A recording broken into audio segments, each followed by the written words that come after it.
আমি ইউটিউবে কন্টেন্ট তৈরি করতে চাই, বাট ক্যামেরার সামনে কথা বলবো কিভাবে এই জিনিসটা আমি জানি না। প্রথম দিকে আমারও ঠিক এরকমও হইতো।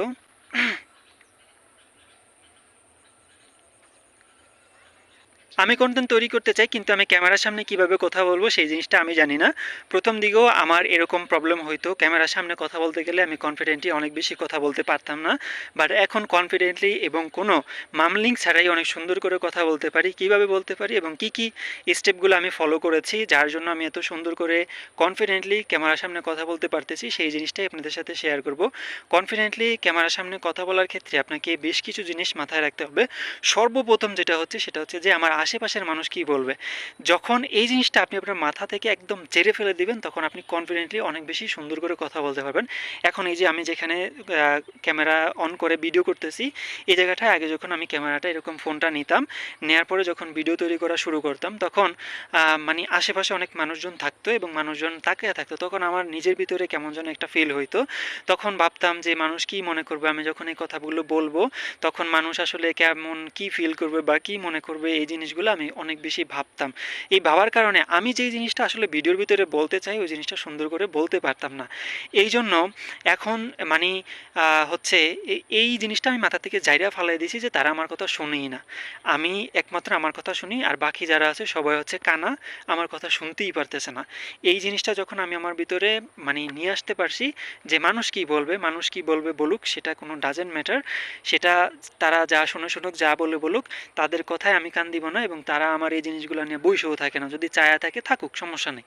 এই জিনিসটা যখন মানুষ কী বলবে এই জিনিসটা যখন আমি আমার ভিতর থেকে রিমুভ করতে পারছি, অ্যান্ড দেন আমি আমার এখানে কথা বলতে পারতেছি। এবং শুরুর দিকে যে জিনিসটা হয় সেই জিনিসটা হচ্ছে আপনি যতই যা কিছু করেন না কেন আপনি মামলিং করবেনই বা আটকে পড়বেনই। কথা বলতে যায় আপনি কথা আটকে ফেলবেন, কথা বলতে যায় একটা বলতে যায় আপনি আরেকটা বলে ফেলবেন। বাট তবু আপনাকে ভিডিও তৈরি করতে হবে। প্রথম ভিডিওটা আপনাকে ইউটিউবে আপলোড দিতে হবে না, বাট আপনি তৈরি করেন। দ্বিতীয় ভিডিওটা আপনাকে ইউটিউবে আপলোড দিতে হবে না, আপনি তৈরি করেন। এরকম 10টা 15টা ভিডিওটা এরকম জাস্ট ক্যামেরাটা অন করে এরকম একটা খোলামেলা জায়গায় এসে আপনি জাস্ট ভিডিও রেকর্ড করেন। ভিডিও রেকর্ড করার পরে আপনি সেই জিনিসগুলো আপনি নিজে দেখেন। দেখার পরে যে জিনিসটা হবে সেটা হচ্ছে এই যে আমি ভিডিওর ভিতরে কথা বলতেছি না, কথা বলতে যাই আমি অনেকগুলো মিস্টেক করব, সেটা আমার ধারণার বাইরে। এই জিনিসগুলো আমি নোটিস করব এবং খাতায় প্রয়োজনে লিখে রাখবো। লিখে রাখার পরে আমি চেষ্টা করব পরবর্তী যখন আবার একটা ভিডিও তৈরি করব তখন ওই জিনিসগুলো না করার। তখনই কিন্তু এইভাবে আমাদের ইমপ্রুভ হবে। যখন আমরা 20টা ভিডিও তৈরি করব তখন 21 নাম্বার ভিডিওটা, প্রথম যেই ভিডিওটা তৈরি করব এই ভিডিওটা তৈরি করার পরে আমরা অনেক ভুল করব, অনেক কিছু বলবো, বাট এরকম সুন্দর করে কথা বলতে পারবো না। যা বলবো আমরা সব ভুলে যাইব। যখন আমি দ্বিতীয় ভিডিও তৈরি করব প্রথম ভিডিওতে তো ভুলগুলো আর আমার হবে না। এবং যখন আমি তৃতীয় ভিডিও তৈরি করব প্রথম 2টা ভিডিওতে আমি যেই ভুলগুলো করছি ওইগুলো হবে না। এবং এরকম করতে করতে যখন আমি 20টা ভিডিও তৈরি করব তখন 21 নাম্বার ভিডিওটা আমার অনেক বেশি ভালো হবে। এবং আমি সেই 21 নাম্বার ভিডিওটাই আমি ইউটিউবে আপলোড করব বা আপনি আপলোড করবেন। আমি সেই জিনিসটা রিকমেন্ড করি না। আমি মনে করি যে আপনার প্রথম ভিডিওটাই আপনি ইউটিউবে আপলোড করেন। এক্ষেত্রে আপনি মানুষ অনেক কিছু বলবে, বাট সেখান থেকে শিখে আপনি আপনাকে ইমপ্রুভ করতে পারবেন। এবং আমরা আসলে কথা বলতে যাই অনেক বেশি মামলিং করি, তারপরে হচ্ছে অনেক বেশি ভুল করি। এই ভুলগুলা আমরা ধরতে পারি না যখন ধরুন আমি তো আমার নিজেকে দেখতে পাই না, বা আমি তো আমার আমার যেই বডি ল্যাঙ্গুয়েজ আছে এই জিনিসগুলো আমি দেখতে পাই না। কিন্তু যখন আমি একটা ভিডিও রেকর্ড করি তখন আমি আমার বডি ল্যাঙ্গুয়েজ দেখতে পারি, তখন আমি আমার কথার টোন শুনতে পারি, তখন আমি আমার কথার প্যাটার্ন শুনতে পারি। এই জিনিসগুলো যখন শুনতে পারি তখন আমি নিজেকে ওইভাবে সুন্দর করে ইমপ্রুভমেন্ট করতে পারি। এটা হচ্ছে সেলফ ইমপ্রুভমেন্ট। আপনি যখন মানে কনফিডেন্টলি এবং কন্টিনিউয়াসলি ক্যামেরার সামনে কথা বলতে থাকবেন তখন আপনার এই জিনিসটা ইমপ্রুভ হবে। এবং আরেকটা জিনিস হচ্ছে যখন আপনি ইউটিউবের জন্য ভিডিও তৈরি করবেন, ভিডিও তৈরি করার ক্ষেত্রে আপনি তো একটা টপিক নিয়ে কথা বলবেন। যখন আপনি ওই টপিক নিয়ে পর্যাপ্ত পরিমাণে রিসার্চ না করবেন তখন ওই টপিকে আপনার কথা বলতে বেশ কষ্ট হবে। এক্সাম্পল স্বরূপ যদি আপনি কোনো একটা বিষয় নিয়ে কথা বলতে চান, মানে ধরুন আপনি এমন একটা জায়গায় যাইতে চান যেই জায়গাটা আপনার পরিচিত পরিচিত এর আগে আপনি গেছেন কারো সাথে, সে আপনাকে চিনিয়ে দিয়েছে। এখন আপনি যত ইজিলি ওই জায়গাটায় পৌঁছাইতে পারবেন কম্পেয়ার টু অপরিচিত একটা জায়গায়। যদি আপনি অপরিচিত একটা জায়গায় যান যেখানে আপনি কখনো যান নাই এবং আপনার সাথে এখন বর্তমানে কেউই নাই যে ওই জায়গাটা চিনে, তখন ওই জায়গায় যাওয়াটা আপনার জন্য অনেক বেশি কষ্ট হবে, যেহেতু আপনি চিনেন না রাস্তাঘাট, অনেক মানুষকে জিগাইতে হবে। এই জন্য আপনি ক্যামেরার সামনে যেই বিষয়টা নিয়ে কথা বলতে চান ওই বিষয়টা নিয়ে আপনাকে অবশ্যই রিসার্চ করতে হবে। এবং আপনি যখন রিসার্চ করবেন, রিসার্চ করার পরে আমি বলবো না যে আপনাকে ওয়ার্ড বাই ওয়ার্ড প্রত্যেকটা শব্দকে আপনার হচ্ছে করার জন্য, মানে হচ্ছে স্ক্রিপ্ট লেখার জন্য। আপনি জাস্ট কী করবেন, একটা টপিক ফাইনালাইজ করবেন যে আমি এই বিষয় নিয়ে কথা বলবো। ধরুন আমি আজকে ফার্মিং বিষয় নিয়ে কথা বলবো, এবং ফার্মিং বিষয়ের কী নিয়ে কথা বলবো, শশা চাষ কীভাবে করতে হয় ওই বিষয়টা আমি মানুষকে দেখাবো। এখন দেখাবো বা কথা বলবো ওই বিষয়টা নিয়ে, কি কি ভুল হইতে পারে শশা চাষ করতে গেলে। এখন এই বিষয়টা নিয়ে যখন আমি ভিডিও তৈরি করব, এক্ষেত্রে আমাকে এই জিনিসটা নিয়ে আগে একটু রিসার্চ করতে হবে। রিসার্চ করার পরে আমি 4-5টা পয়েন্ট ফাইনালাইজ করব, যেই 4-5টা পয়েন্ট নিয়ে আমি কথা বলবো, এবং এই 4-5টা পয়েন্টই আমি লিখে রাখবো এবং আমার সামনে থাকবে বা পাশে থাকবে। এই 5টা টপিক নিয়ে আমি পর্যায়ক্রমে কথা বলতে থাকবো, এবং একটা সময় আসবে যেই সময় আপনার আর এই জিনিসগুলো, মানে এই 5টা পয়েন্টও আপনার আর লিখে রাখা লাগবে না।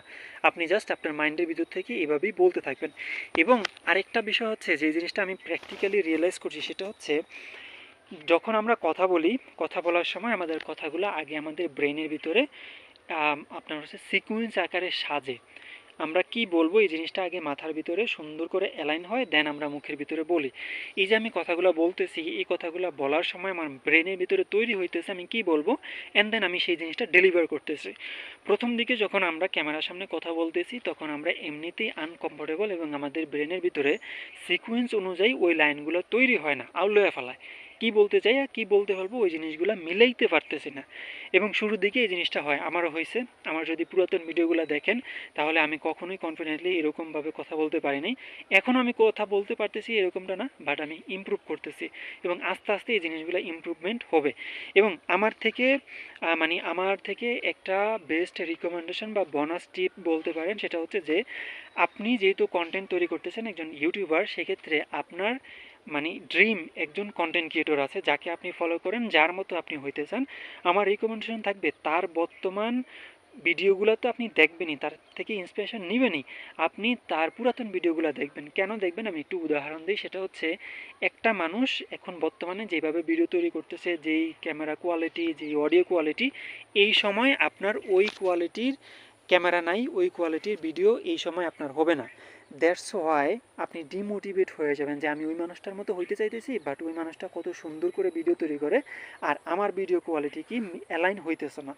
যখন আপনি যেই কন্টেন্ট ক্রিয়েটরের ভিডিওগুলা মতো বা যার মতো আপনি হইতে চান, তার পুরাতন ভিডিওগুলো দেখবেন, তখন আপনার ইন্সপিরেশন হবে যে হ্যাঁ, উনিও তো যখন শুরু করছে তখন এই ভুলগুলো করতো, এভাবে কথা বলতো।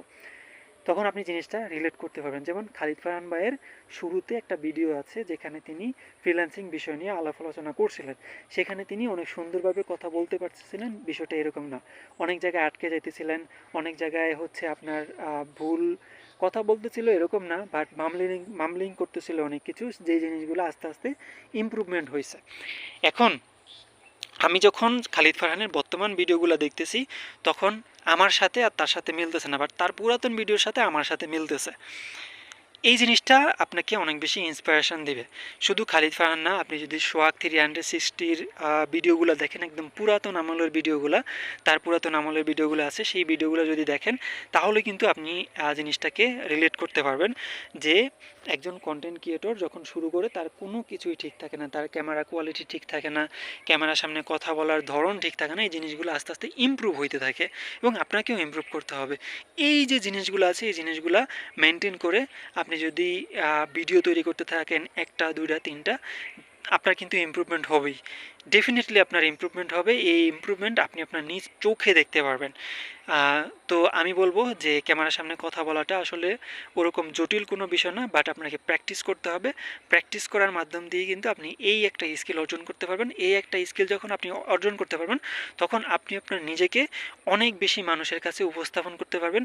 আস্তে আস্তে যখন আপনি একটা রুমের ভিতরে কথা বলবেন, একটা রুমের ভিতর থেকে একটা ঘরের ভিতরে কথা বলবেন, একটা ঘরের ভিতর থেকে আপনি 10 জন মানুষের সামনে কথা বলবেন, 10 জন মানুষের সামনে কথা বলার পরে আপনি 100 জন মানুষের সামনে কথা বলবেন, এবং বিশাল বড় একটা অডিটোরিয়ামের ভিতরে আপনি হচ্ছে আপনার স্পিচ প্রদান করতে পারবেন, এবং আপনি কনফিডেন্টলি কথা বলতে পারবেন। এবং আজকে থেকেই সেই জিনিসটা আপনাকে শুরু করতে হবে। বেস্ট অফ লাক আপনার ভবিষ্যৎ জীবনের জন্য, এবং আপনার কন্টেন্ট ক্রিয়েশন অনেক বেশি সুন্দর হোক, সেই আশা ব্যক্ত করে ভিডিওটা এখানে শেষ করছি। ভালো থাকবেন, সুস্থ থাকবেন, আল্লাহ হাফেজ।